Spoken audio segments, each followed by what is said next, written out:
Bienvenidos y bienvenidas al tercer foro organizado por el Colegio Oficial del Trabajo Social de Las Palmas.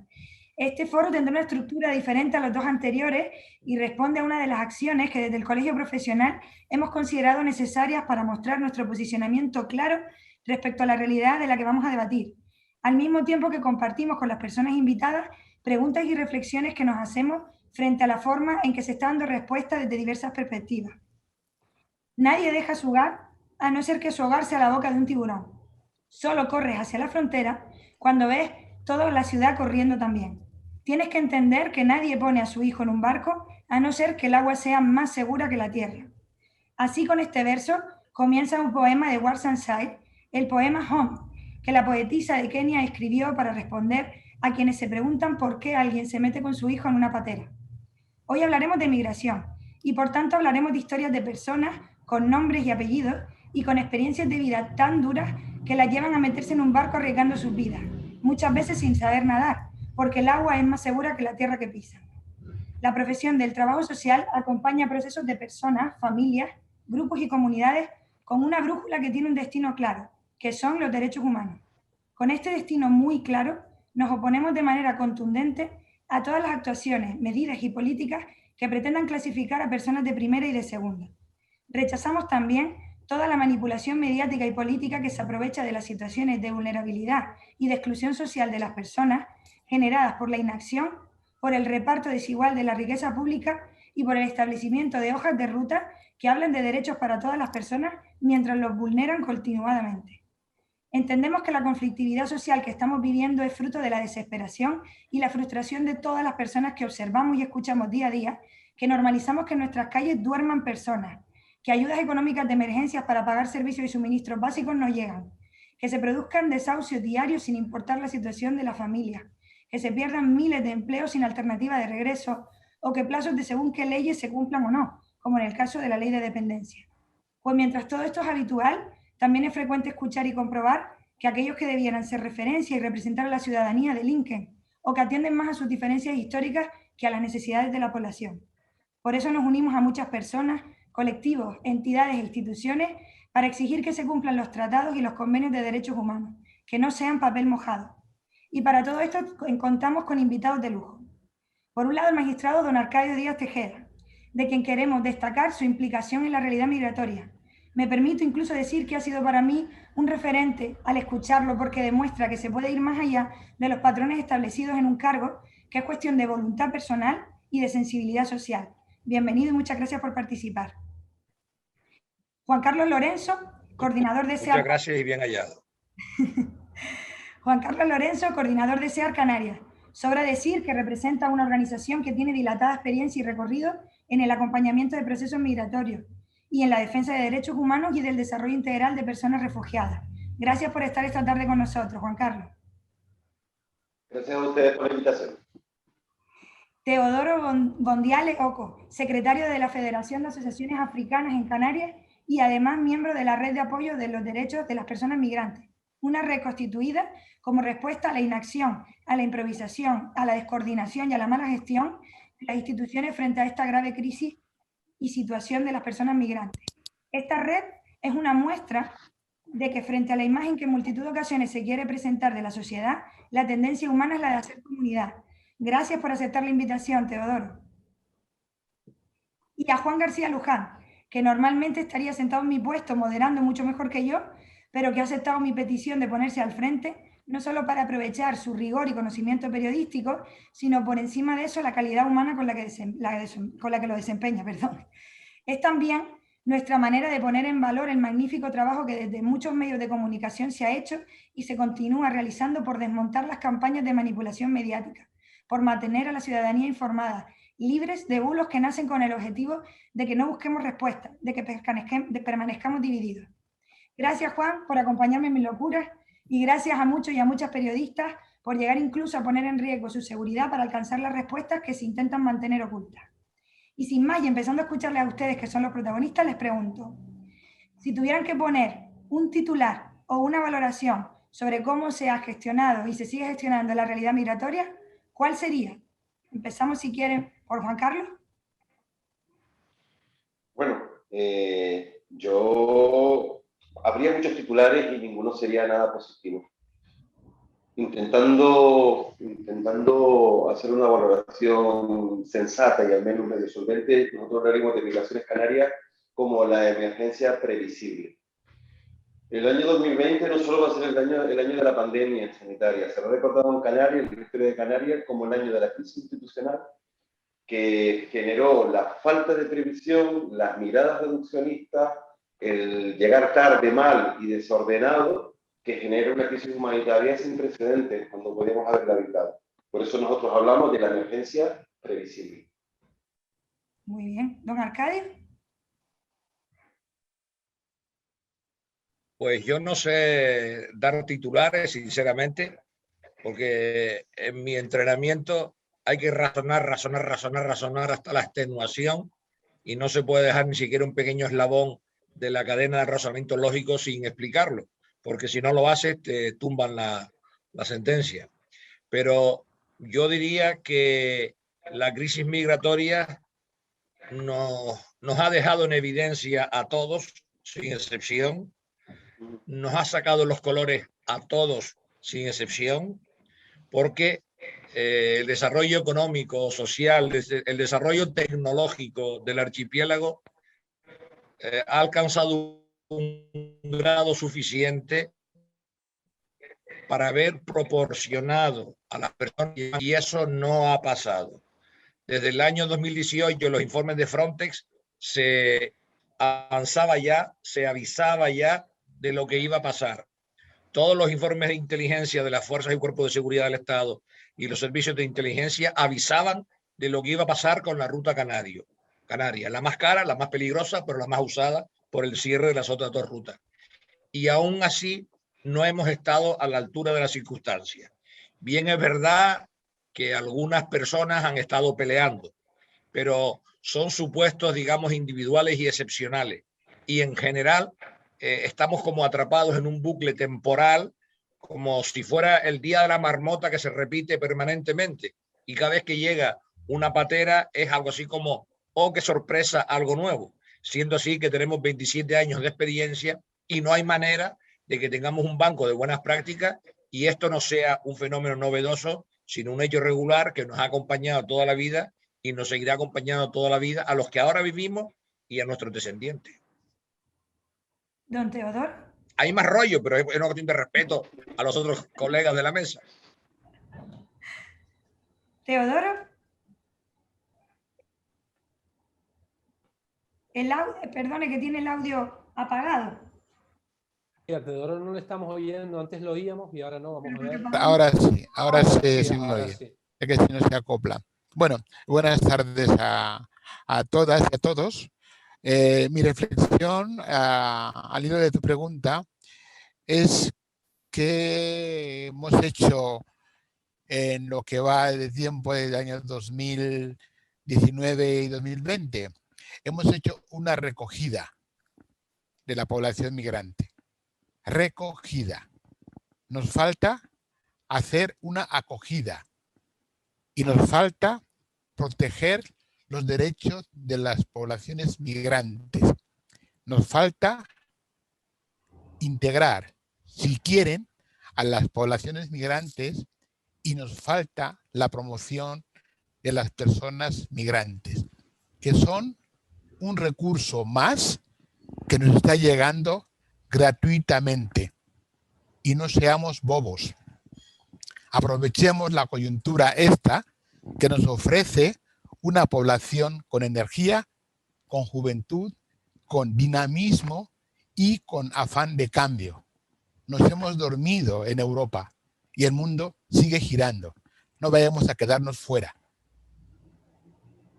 Muy bien, ¿y Juan? Bueno, sí, por mi parte, bueno, sintiéndome un poco raro aquí en este lado, en cualquier caso, por cumplir por aquello del titular y por deformación periodística, una de las muchas historias que se han escrito, en muchas de ellas yo creo que valdría un mismo titular: Canarias de puente a cárcel de africanos en la ultraperiferia de Europa, porque creo que al final lo que sospechábamos es la realidad frente a los discursos oficiales del gobierno del Estado. La realidad la han expresado las propias personas migrantes. Queremos irnos a otro sitio. en 20 y pico años siguiendo el fenómeno migratorio como periodista, jamás había oído, aparte que habitualmente los medios no les ponemos el micrófono precisamente a las personas migrantes, pero jamás habíamos oído que ellos directamente dijeran: depórtennos ya si quieren, no queremos quedarnos aquí encerrados, ¿no? Y eso es lo que ha pasado. Nos hemos convertido en una nueva cárcel, se ha levantado una valla y, curiosamente, la responsabilidad máxima y primera está en un gobierno que se autodefine progresista, que se autodefine el defensor de los derechos humanos y que ha sido tan crítico con el muro mexicano de Donald Trump. El muro mexicano de Donald Trump que nunca llegábamos a ver, pero el de Canarias se está viendo, ¿no?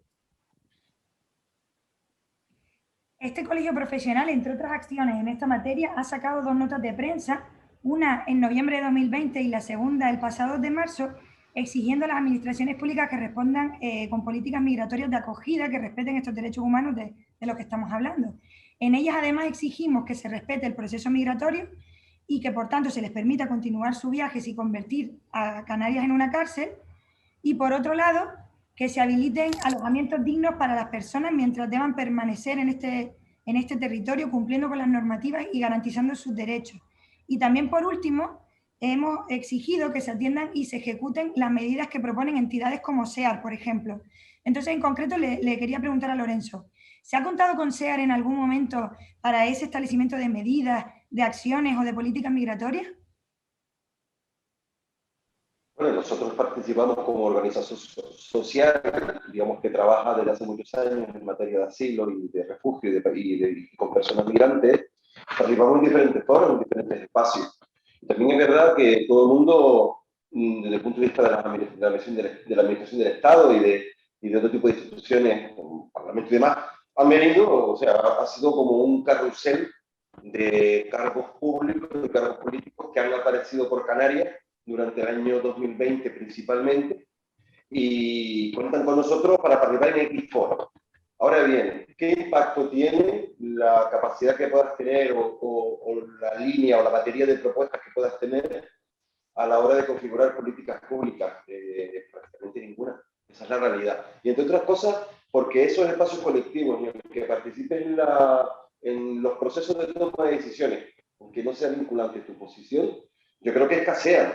Espacios como Foro Canario de la Inmigración deberían tener una mayor capacidad de influencia en políticas públicas. Espacios como en el año 2006 se crearon, de coordinación entre entidades sociales, instituciones, etcétera, etcétera, muy diversos. En esta ocasión han brillado por su ausencia. La capacidad que tiene de lanzar propuestas y demás, sí, la tiene, pero el reflejo en las políticas es bastante escaso. A nosotros en concreto, salvo hechos puntuales que hablas en el vis a vis y de manera bilateral, y eso quizás tiene una eficacia concreta en un hecho concreto, también se nos han ofrecido participar de un contexto como puede ser el Plan Canarias. Nosotros hemos hecho una propuesta no alternativa, pero sí que relativizaba la propuesta inicial, y honestamente en 0,5 segundos nos dijeron que no, porque no interesaba una visión mucho más integradora, una visión mucho más integral a la hora de atender a las personas, más allá de satisfacer sus necesidades básicas en un contexto de emergencia. Y honestamente no nos gusta jugar a eso, no nos gusta participar en eso y no lo hemos hecho. Muy bien. Y, señor magistrado, ¿valora usted que ha tenido que intervenir demasiado en la atención de las personas migrantes para garantizar el cumplimiento de sus derechos?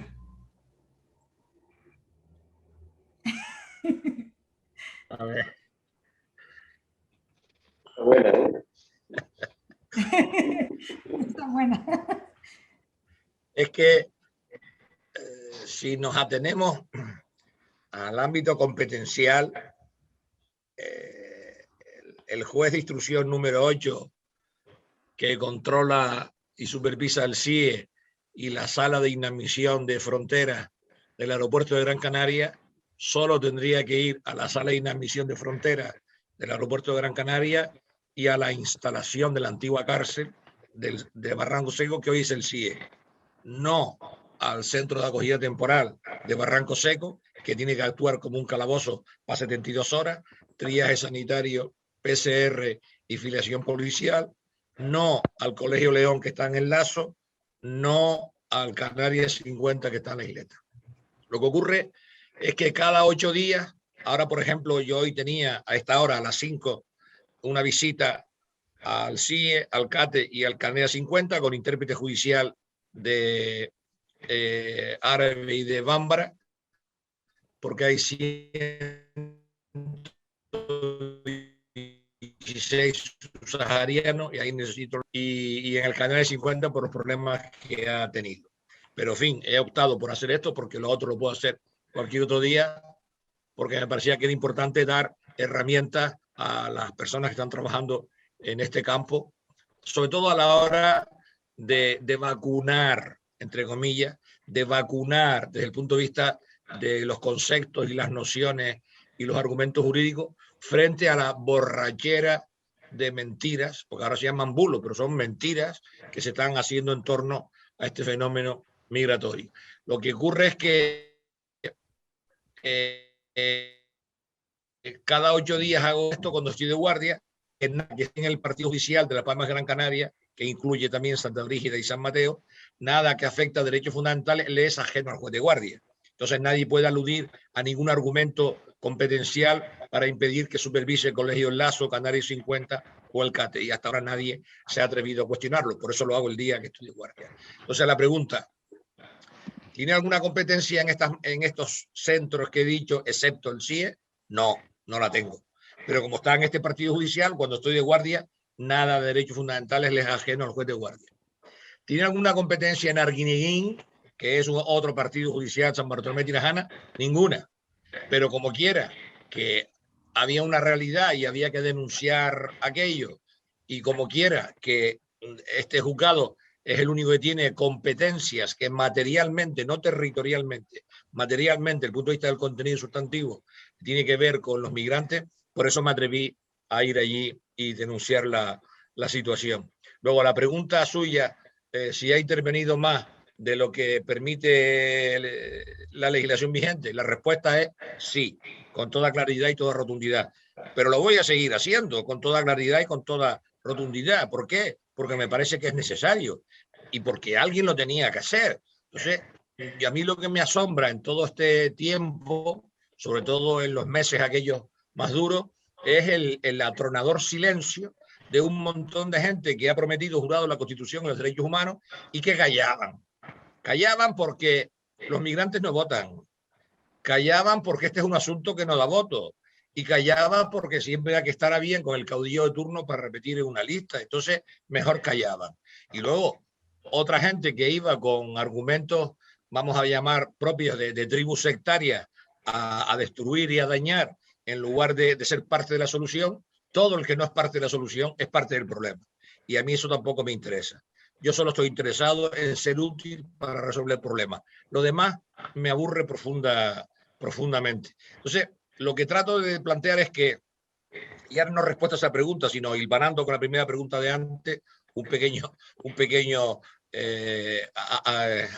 aumento, es que Canarias, nuestro desarrollo económico, social, tecnológico, nosotros lo podíamos haber hecho mejor, lo debíamos haber hecho mejor.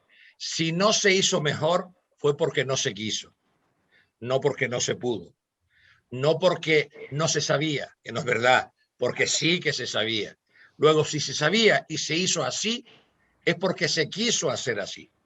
Y hay un argumento que se está diciendo por ahí que es profundamente falso. Se dice, las políticas de migraciones son un asunto de la Unión Europea.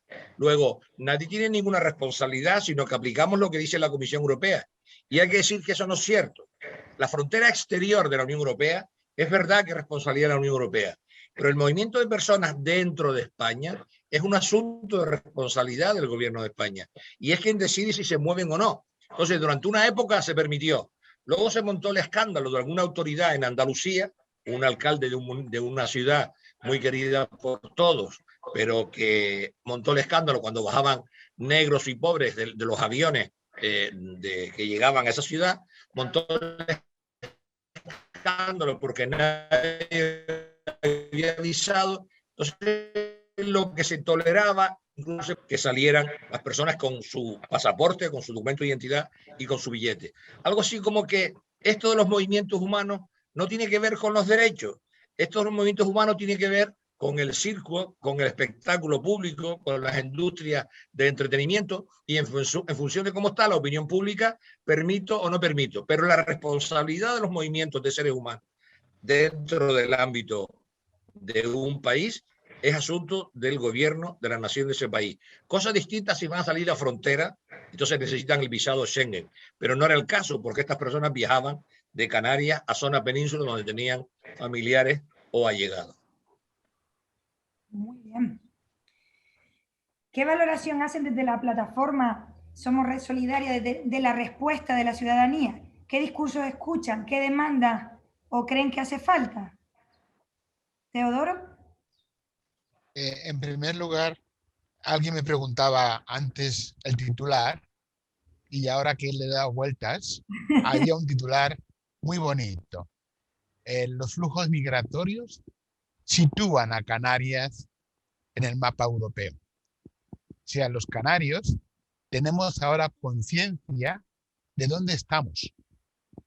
Y como antes decía Arcadio, no nos dejamos engañar porque la realidad nos hace aterrizar. La complicación que ha tenido este año es la pandemia, especialmente.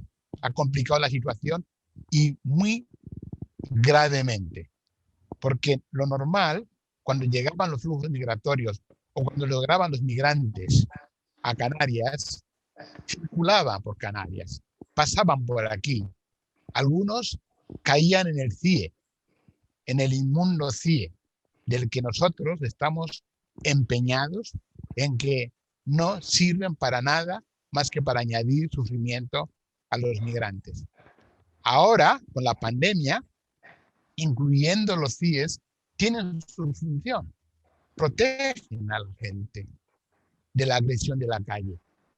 Lo que sí hemos descubierto es que los flujos migratorios, la gestión de los flujos migratorios, tiene que ver con la ciudadanía y con la educación de la ciudadanía. Y en ese sentido, este año, esta vez, la delegación del gobierno, y es una cosa que yo reflexiono a nivel personal, ha dejado el fenómeno migratorio. Es decir, el ayuntamiento, las asociaciones de vecinos, las ONGs. En ese sentido, la Federación de Asociaciones Africanas ha tenido un protagonismo mayor, porque hemos apoyado las carencias que tenemos aquí.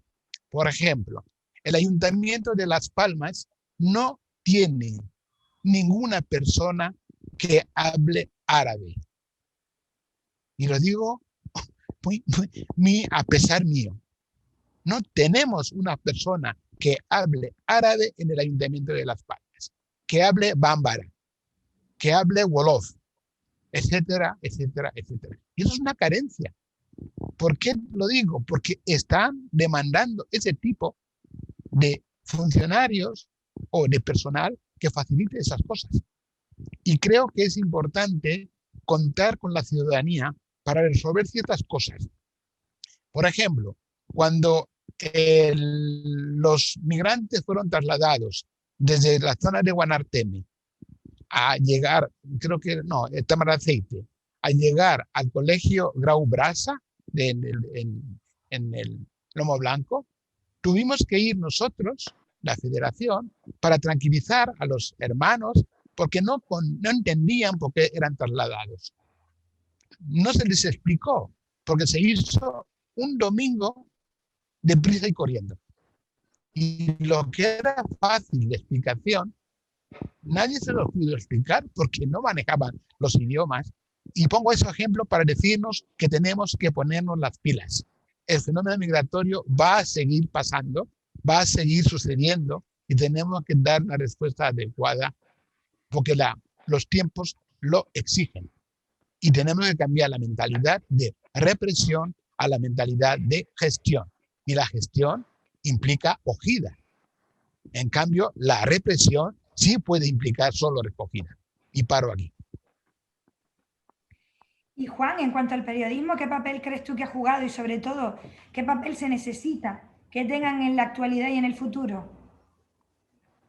Bueno, pues el periodismo, como siempre, le toca jugar a las dos caras. Hay quien hablaba que los medios son el cuarto poder, y otros dicen que es una pata más del poder político o del poder económico, ¿no? Yo creo que ha jugado dos papeles en esta crisis. Ha habido algunas portadas y algunos titulares de periódicos muy positivos, muy interesantes. Recuerdo una portada que decía: la atención a los menores canarios crea 200 puestos de trabajo entre proveedores, servicios, empresas de servicios y demás. Y habían otras portadas auténticamente vergonzosas. Un incidente que hubo en Valsequillo, donde hubo una denuncia que luego la Guardia Civil investigó si fue falsa o no, de una señora que al parecer hubo algún conflicto con dos personas. Esas dos personas iban en una excursión, pero no fue la excursión, y el titular era: un grupo de magrebíes agrede a una señora en Valsequillo, algo así, ¿no? Y todo el rato contando la historia en los titulares destacaban que la señora precisó de asistencia sanitaria, y resulta que en la propia noticia se señalaba que hubo una persona herida de, bueno, Arcadio, arma blanca es un cuchillo, ¿no? Arcadio, por ejemplo, no es la pistola, de herida de arma blanca, y la arma blanca la tenía la señora, quiero decir, ¿no? Y había que leerlo de eso mucho, y en el último párrafo para entenderlo, ¿no? Y en la portada estaba la foto de la excursión, de los pibes, que a lo mejor ninguno de los pibes de esa foto, una foto de mala calidad, había formado parte de ese conflicto, ¿no? Entonces, quiero decir, ha habido las dos caras, ¿no? Entonces, yo creo que por un lado se ha hecho un papel interesante contando historias de vida en todos los periódicos, incluso en el que acabo de hacer alusión, y en las radios también. Y desde Madrid a veces ha habido crónicas que compañeros siempre han mirado, como Nicolás Castellano, por ejemplo, donde con su investigación destapó casos vergonzosos de la Fiscalía de Extranjería, que llegó a separar a un niño, prácticamente un bebé, de su madre, con entrevistas a la fiscal de Extranjería, que parecía más el Tribunal de Inquisición, levantando sospechas sobre esas madres, ¿no? Entonces, yo creo que se han jugado los dos papeles: de denuncias, de contar historias de vida, que han sido muy interesantes, y otras veces de titulares y de manipulación. Me imagino que será del redactor jefe que cogiera de turno. Si había uno que tenía cierta tendencia, la vio, y otro otra, ¿no? Si me permite un pequeño comentario a lo que ha dicho ahora Juan, yo respeto que solo hablo cuando la señora Monroy me da la palabra, pero un pequeño comentario a esto. Yo diría que durante la época de los 4 meses de Arguineguín, Juan, tú me corriges, no hay ningún problema, durante la época de los 4 meses de la crisis del muelle Arguineguín, yo creo que en términos generales los medios de comunicación, no solo en el archipiélago, sino al menos lo que yo viví con respecto a gente de Alemania, gente de Bélgica, de Francia, de Noruega, de Finlandia, de Suecia, de toda España, etcétera. Si no es por los medios de comunicación, en lugar de 4 meses, tenemos todo el año el muelle de Arguineguín. Lo diría así, a lo bestia diría así. Si los medios de comunicación no simpatizan, digamos, en general con los migrantes en esa época, todavía tendríamos muelle de Arguineguín. Eso por un lado, porque gracias a que se hicieron eco de la denuncia, poco a poco pues, fueron yendo diversos representantes públicos, políticos, etcétera, cada uno haciendo su discurso. Sin embargo, en la última fase, compartiendo la segunda de público, algunos de los cuales son ciertos, porque es verdad que entre el grupo de inmigrantes, como entre los canarios y los españoles, hay buena gente y también hay mala gente, todo hay que decirlo, pero el eco que le han dado a eso y la especial dimensión que le han dado a eso, cuando en ocasiones era una auténtica fantasía y una mentira de la presunta víctima, ha hecho bastante daño. Incluso gente, vecinos bastante sensibles, que a veces me espetaba: pero don Arcadio, ¿cómo es posible que usted defienda a esta gente? Que son unos violadores en Puerto Rico, que no sé cuánto, no sé qué. Y uno tenía que decirle: mire, en todos los grupos humanos hay de todo. No hay que confundir una minoría con 20 y pico mil personas. Pero el hecho cierto es que eso, al haberse dado con tal profusión pública y tal despliegue de medios, yo creo que ha ido generando un caldo de cultivo en el conjunto de la población en el archipiélago, que si las personas con una cultura, con recursos intelectuales, con trabajo, con fuentes de ingresos seguras, en general, estamos hartos de la jodida pandemia, dicho así, las personas que no tienen estos recursos culturales e intelectuales, cuando a la situación de angustia y de pánico por la salud se une todo esto que están diciendo, va creando un caldo de cultivo que a mí me preocupa en términos canarios, el andar de la perrita. En los últimos días más de una persona me ha dicho, pero don Arcadio, es que encima se están manifestando. Pues, bueno, pero la manifestación, primero no la han organizado ellos, la han organizado los vecinos de las raíces. Segundo, el que ellos participen, pues es un derecho democrático, no pasa nada. Trata uno de introducir racionalidad. Pero este tipo de expresiones de hasta se están manifestando, cuando tú dices gente razonable, con trabajo, con recursos intelectuales, ya empieza a preocuparme cómo se va extendiendo esto entre nuestra gente. Y a mí eso es preocupante, porque cada vez más gente cansada de tanto y también de esto me traslada a este tipo de sentimiento. Por eso, cada vez que me dan esta oportunidad de hablar sobre la materia, pues intento no decir que no, aunque esté cansado como un perro de estar hablando de esto, pero es que hay que hacerlo, porque si uno no le da instrumentos racionales a la gente para analizar lo que está pasando, es mucho peor. Y me sigue preocupando que tantos y tantos representantes públicos, algunos han incorporado la tarea, todavía siguen sin enterarse que una de las funciones de un representante público es estar haciendo permanentemente pedagogía pública, hacer permanentemente escuela de ciudadanía con la gente, para explicarles las cosas, darles instrumentos racionales para poder interpretar lo que está pasando. Y eso todavía sigue siendo una actividad minoritaria y excepcional, desgraciadamente. Pues sí.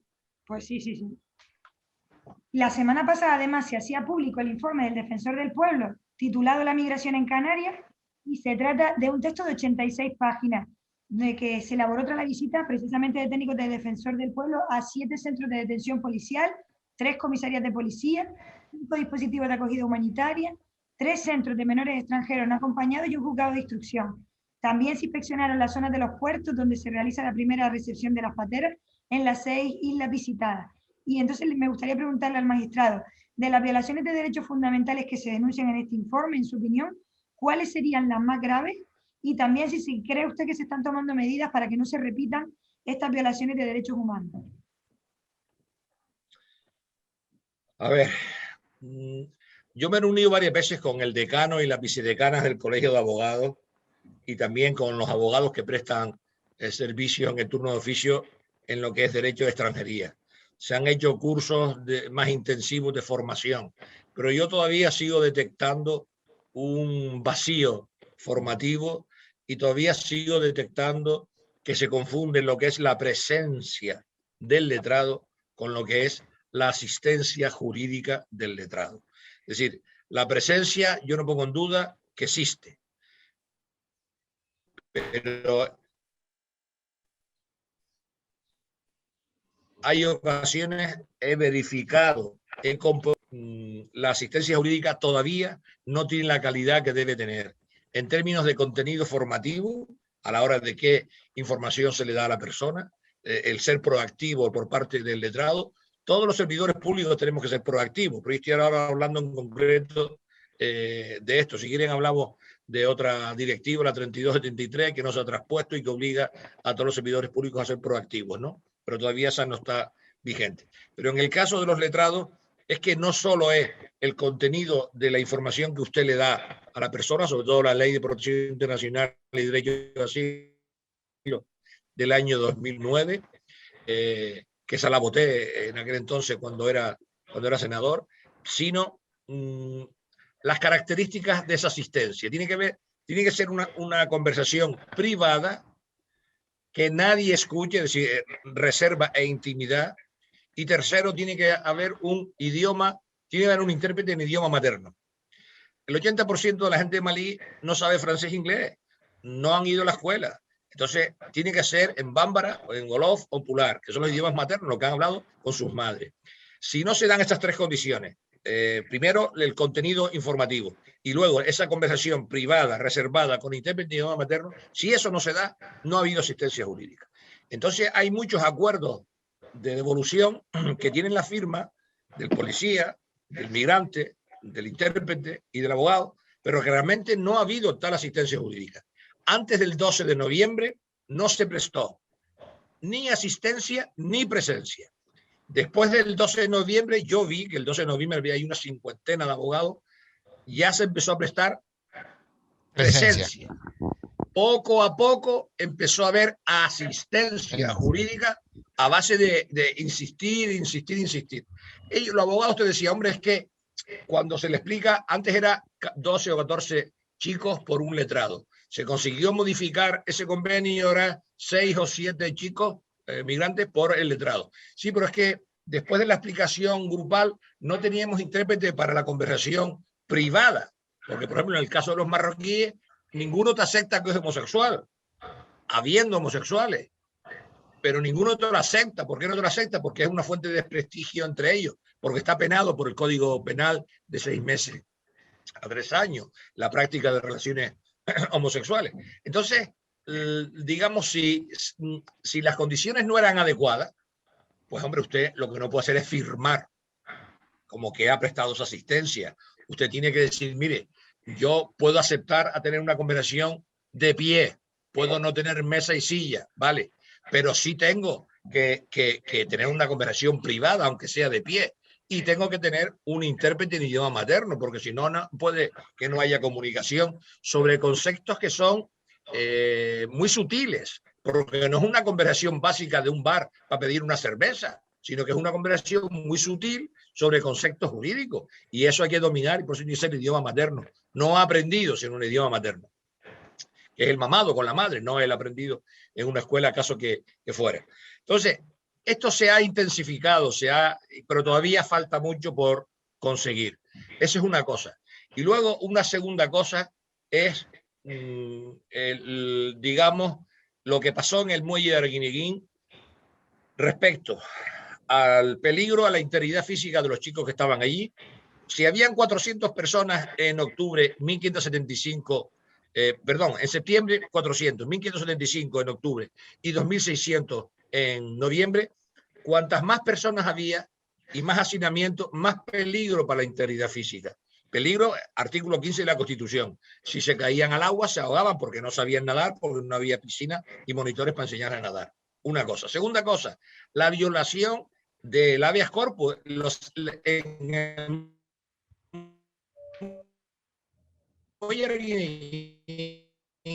Solo debían estar 72 horas. Es un lugar básico. La alimentación siempre fría, las tres comidas al día frías, alimentación de sostenimiento, pero no de nutrición completa. Entonces, ¿qué ocurre? Todo lo que sea más de 72 horas es irregular. Se está violando su libertad. Entonces, no es verdad que como ya casi al final se le puso una línea en el acuerdo de devolución que decía se comunica al interesado que está en situación de libertad. Eso no significa que estuviesen realmente en situación de libertad, porque los que estaban allí, si ninguno salió a saludar a su hermano que estaba a 100 metros, a pegarse una ducha, los que hacía un mes que no se duchaban, a cambiarse de ropa, a comer alguna cosa caliente o a tomarse un café con el hermano o a dormir una noche en una cama, los que estuvieron un mes durmiendo a ras del suelo a la intemperie, pues si ninguno salió es porque no podían salir. Luego, no estaban libres ni voluntariamente, como sí se ha afirmado por los que lo han llevado a cabo, que yo no voy ahora a estar precisando más al respecto. Entonces, las cosas que a mí me han preocupado son estas dos que acabo de decir. En la actualidad, yo diría que ha habido un cambio cualitativo y lo que está pasando en el CATE es que deberían estar 72 horas y algunos chicos están una semana o más. ¿Por qué? Porque han estado en contacto estrecho con un positivo y entonces les dicen que pasen ahí la cuarentena. Pero el calabozo, el CATE, no es un lugar para pasar la cuarentena. Tendría que estar en una instalación o sanitaria o social. Es responsabilidad de los responsables sanitarios o sociales.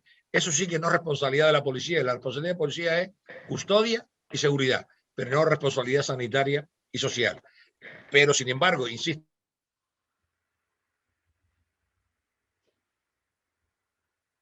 quien hacía esa función de custodia, quienes capturaban a los que salían y los volvían a llevar allí, era la policía. La policía ahí jugó un papel que no debió haber jugado, que nunca debió haber jugado y que nunca debimos haber permitido que eso pasara.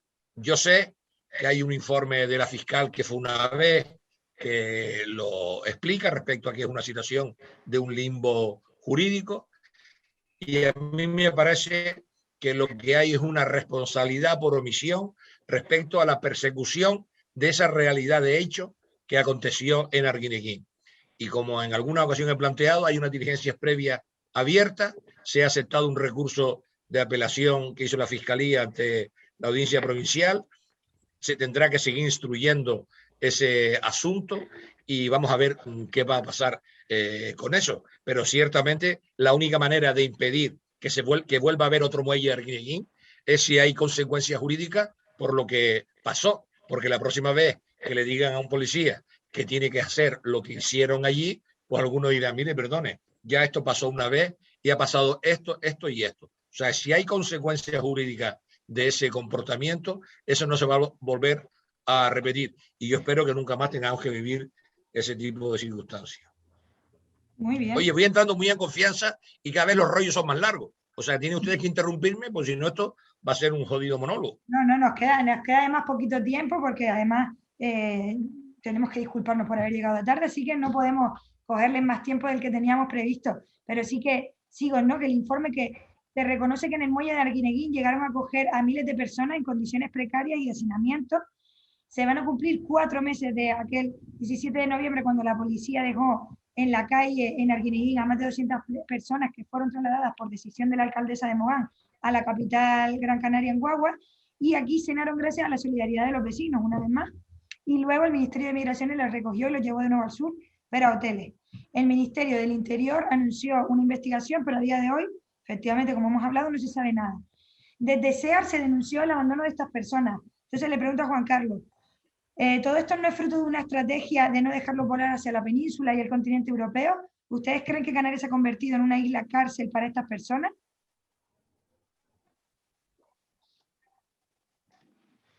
Yo creo que Arcadio lo ha explicado perfectamente. Es decir, un espacio, digamos que la óptica que se pone encima de la mesa puede ser una óptica europea, pero es responsabilidad también del Estado español el replicarla en un territorio como el Canario, y es una óptica de bloqueo y de detención de personas en territorios isleños, como puede ser Canarias, un modelo que ya se ha puesto en marcha y que se sigue gestándose y gestionándose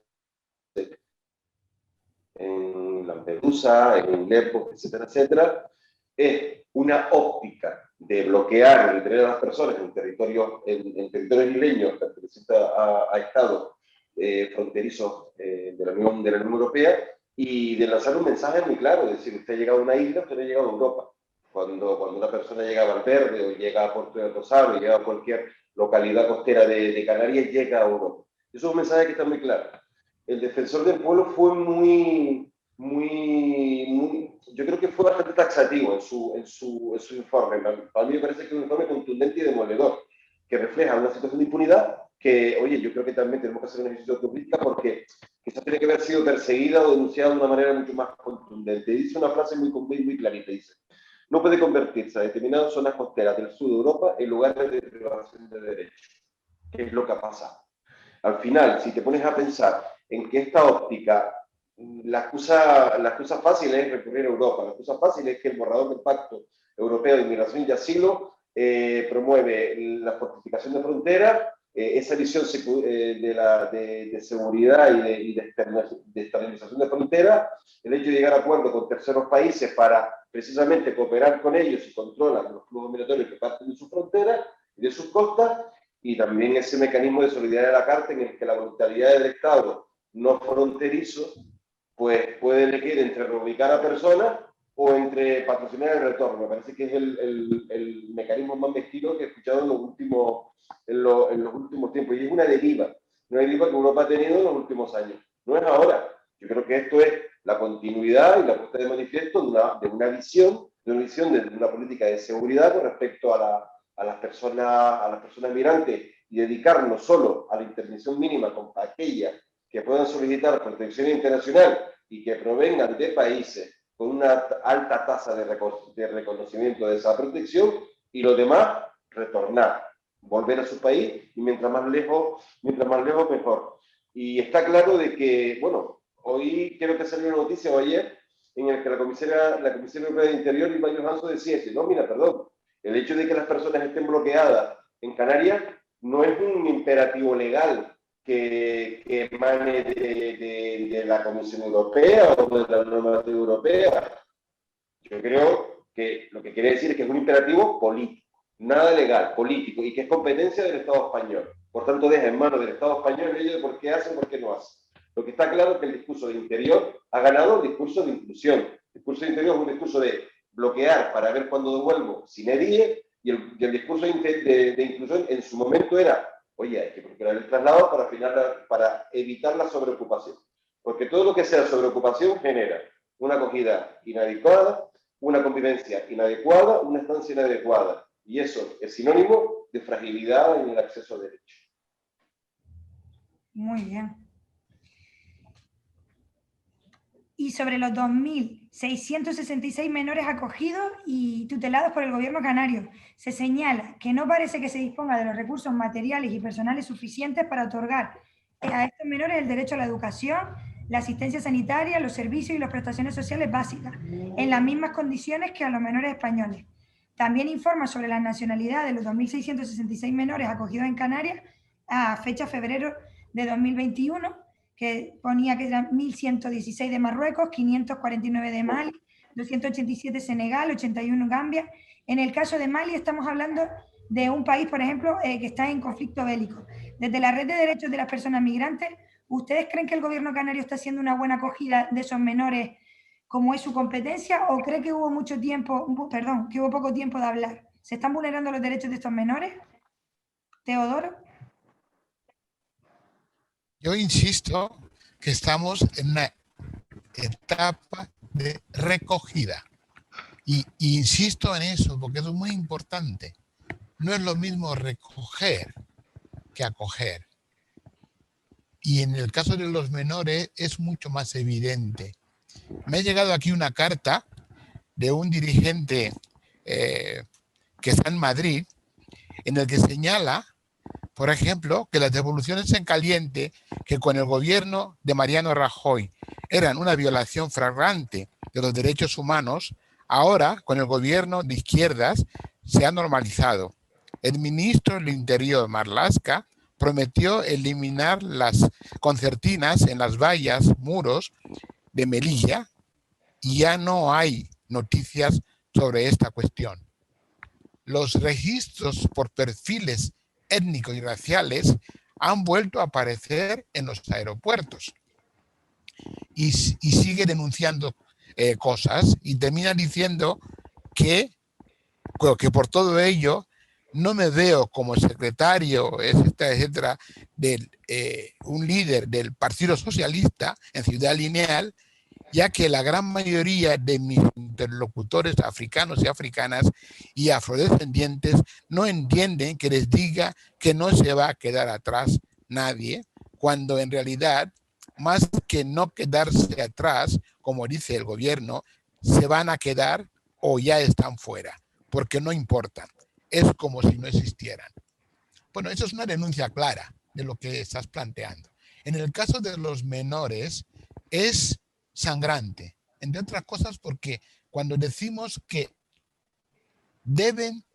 la ley les debe proteger, y la ley protege a los menores igual que los menores nacionales, por ley. Y si no cumplimos nosotros la ley, no la podemos exigir el cumplimiento por el otro lado. Pero yo no quiero entrar en Canarias, quiero quedarme otra vez en África. Y desde África, primero, estamos situando geográficamente a las personas, cuando deberíamos hablar de los pueblos. Es decir, llamar a una persona subsahariano es como llamar a un español subpirenaico o a un italiano subalpino. ¿Qué significa? ¿Qué quiero decir con eso? Que debemos hablar de los lugares en concreto de donde vienen las personas, porque así podemos intervenir realmente en aquel lugar. Subsahara puede ser Sudáfrica o puede ser Níger. Y no tiene nada que ver Sudáfrica con Níger. Y hago hincapié en eso porque el lenguaje de Kapuscinski en su momento ha creado escuela, y es una escuela colonial. Y volvemos a vivir en esos momentos las consecuencias de un sistema colonial y neocolonial imperante. los niños talibé de Senegal no los cuida nadie. Los niños negros en Mauritania son esclavos, igual que los niños negros en Libia. Si no decimos de dónde viene la persona, en qué país o en qué situaciones está ese país, la intervención nuestra será siempre defensiva y será siempre agresiva a la persona que llega. En ese sentido, tu pregunta es decir, ¿cómo hemos intervenido desde la federación o desde el grupo de ciudadanos que queremos proteger los derechos de los migrantes? Creo que estamos en la etapa de la recogida. La etapa de acogida se debe planificar. Se debe planificar conociendo de quién se trata, a quién se trata y qué es lo que la persona quiere hacer. Argumentar que no pueden ir a Europa porque Europa no les deja entrar es una argucia para tontos. La ley no nos prohíbe a los españoles gestionar los flujos migratorios, la ley europea. Lo que sí hay que tener en cuenta que los flujos migratorios no son cuestión de uno, es cuestión de todos y de todas. En ese sentido, la visión poliédrica de las migraciones nos debe hacer tomar decisiones teniendo en cuenta la cuestión global, no solamente la cuestión policial, ni la cuestión de la pandemia. Argumentar que uno no puede salir de una frontera porque está en cuarentena y cuando acabe la cuarentena, ¿qué le vas a decir? Es lo que comentaba antes Arcadio. No podemos tener argucias, tenemos que tener como criterios claros, permanentes y actualizados, porque lo que ayer tenía sentido, hoy día no tiene sentido, porque las cosas han cambiado. Y es un poco la reflexión que hacemos. Muy bien. Pues la verdad que me ha parecido un foro, vamos, muy interesante porque además distintas visiones, todas creo que compenetran los argumentos entre todos y creo que estamos en línea, ¿no?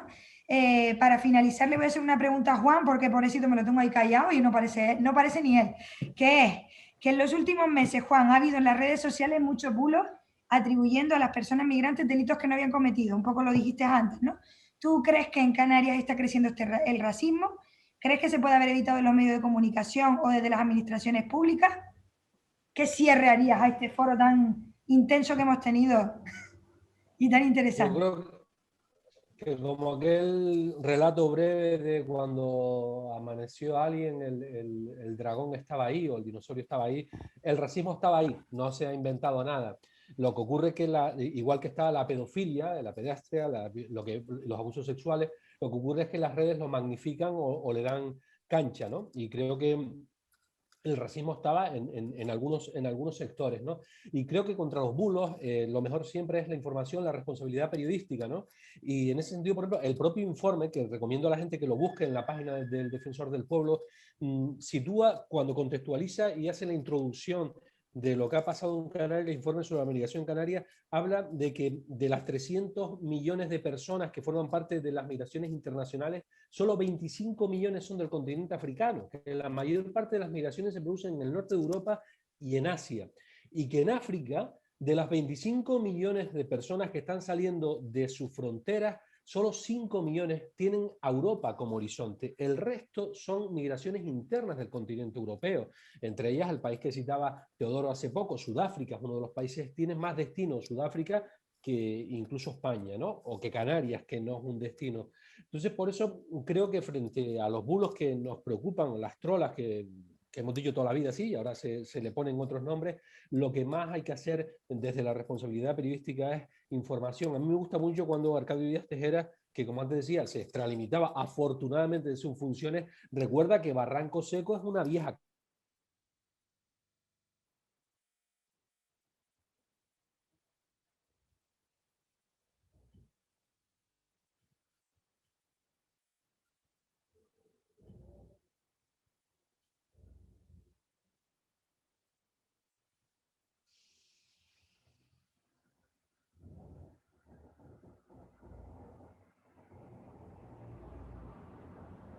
la Ahora, suspensión de un pleno y tuvieron una accidente en la cumbre de Gran Canaria. Se paró el Parlamento, se suspendió la sesión y el presidente del gobierno viajó a Gran Canaria. Mientras que cuando hubo en esos mismos años un naufragio en las costas de Fuerteventura, la vicepresidenta del gobierno, Ana Martín, no fue a las costas de Fuerteventura el viernes, pero el sábado fue a recibir el Queen Mary, que llegaba con los turistas ricos al puerto de La Luz y de Las Palmas. Eso es la realidad y eso es el nivel de conciencia que hemos tenido a nivel institucional respecto a cuando los migrantes son, como decía Arcadio, haciendo alusión a Granada, al alcalde de Granada, negros y pobres, o cuando son turistas que vienen en un crucero de lujo, ¿no? Eso ha pasado. Yo creo que hoy día hay más conciencia y se trata de intentar utilizar los medios para, dando información, crear también más conciencia y no enfrentamientos entre el último de la fila y el penúltimo, ¿no? Pues creo que no hay mejor cierre, pero bueno, como he moderado tengo que cerrar, pero vamos, Juan, tendrías que haber cerrado tú. No. Sobre todo, darles las gracias. Solo he contado cosas, ¿eh? No he ido a la poesía. Cosas, pero ha sido un buen, has hecho una buena selección. Siento que les haya gustado, pero no es poesía. Yo creo que desde el colegio, el colectivo de trabajo social nos ha hablado muchas veces en el colegio que el colegio se tenía que posicionar. El colegio ya estaba posicionado, de hecho nosotros ya estuvimos con el diputado del Común en su momento, llevamos digamos, movilizado, ¿no? Evidentemente, junto con el magistrado desde el principio. Si bien es cierto que nosotros en nuestros comunicados siempre hemos avalado la experiencia y la profesionalidad de las personas que siempre han estado acompañando procesos migratorios, como puede ser SEAR o como puede ser todas aquellas asociaciones que llevan años y años acompañando procesos migratorios y que desde luego son los que consideramos referentes a la hora de dirigir. Y lo que decía Lorenzo es súper importante, no solo de figurar en una reunión participativa, que estoy totalmente de acuerdo. No se trata de figurar en una reunión participativa y sacar en prensa que es que se ha contado con. Se trata de efectivamente contar con esas atribuciones que además las tienen más que ganadas porque se lo han ganado a pulso por acompañar procesos migratorios y tener en cuenta realmente para hacer políticas. Luego también lo que hablaba, que esto ya es una opinión mía personal, ¿no? Pero que es verdad que desde el principio escuchaban la SER varias veces al magistrado, a don Arcadio, y coincidía con él. Incluso él dijo una vez en un programa que a él le hacía gracia que mucha gente le preguntaba cosas de su profesión y se las increpaba. Decía, a mí me dicen que no es verdad lo que estoy diciendo. Y yo le digo, pero que yo soy el juez, que yo te estoy diciendo que es así. Y a mí me hacía mucha gracia porque a nosotros nos ocurre muchas veces con eso de la creencia, la falsa creencia de que a los inmigrantes se les dan las ayudas sociales y a los de aquí no. Pues eso nos pasa a nosotros día sí día también. Recuerdo el último viaje que hicimos para el plan Reactiva a Tenerife, el taxista que me llevó desde el aeropuerto de Tenerife hasta ¿no? el edificio del gobierno de Canarias me lo decía, que los inmigrantes se llevaban todo y que los inmigrantes se llevaban... Y por más que yo le dije, caballero, que a mí no me va usted a decir nada de eso porque yo soy trabajadora social, soy yo una de las que gestiona esas ayudas y tengo muy claro que eso que usted está diciendo no es así y que si fuera así, por encima de personas migrantes son personas que no sé usted por qué está viendo personas que se lo merecen más que menos, ¿no? Y recuerdo eso, me sentí muy identificada con don Arcadio cuando dijo eso de no me hacen caso ni en cosas que son de mi profesión y que manejo yo porque lo llevo día a día. Así que yo creo que esto es una lucha entre todos. Estoy muy contenta de que hayan aceptado nuestra invitación porque creo que hemos encajado, digamos, todos los sectores que ahora mismo debemos cogernos de la mano e intervenir. Totalmente de acuerdo con don Teodoro que si muchas veces las instituciones no responden como deberían, pues ya estamos, ¿no? Los distintos agentes sociales y al final la comunidad es lo que quiere, que nos unamos y hagamos comunidad y se demuestra día a día en cómo reacciona la población frente a la migración, que tienen más reacciones positivas que negativas y eso se ve gracias a los medios de comunicación que han estado súper implicados desde el principio. Coincido con don Arcadio en que si no hubiese sido por los medios de comunicación la situación de Arguineguín hubiese perdurado más y no se sabrían historias de nombres y apellidos, sino solo de cifras. Y eso se debe a los medios de comunicación, sin duda que hacen ahí un trabajo de sensibilización. Así que por nuestra parte, muchas gracias por ayudarnos a dejar bien claro nuestro posicionamiento y muchas gracias por seguir haciendo desde sus propias perspectivas el trabajo y la posición que están teniendo, que es la que ayuda a formar sin lugar a dudas una sociedad mucho mejor. Gracias a ustedes por la organización. Gracias a ustedes. Ubuntu para los trabajadores sociales. Muchas gracias. Hasta luego. Venga, hasta Hasta luego. luego, gracias. Adiós.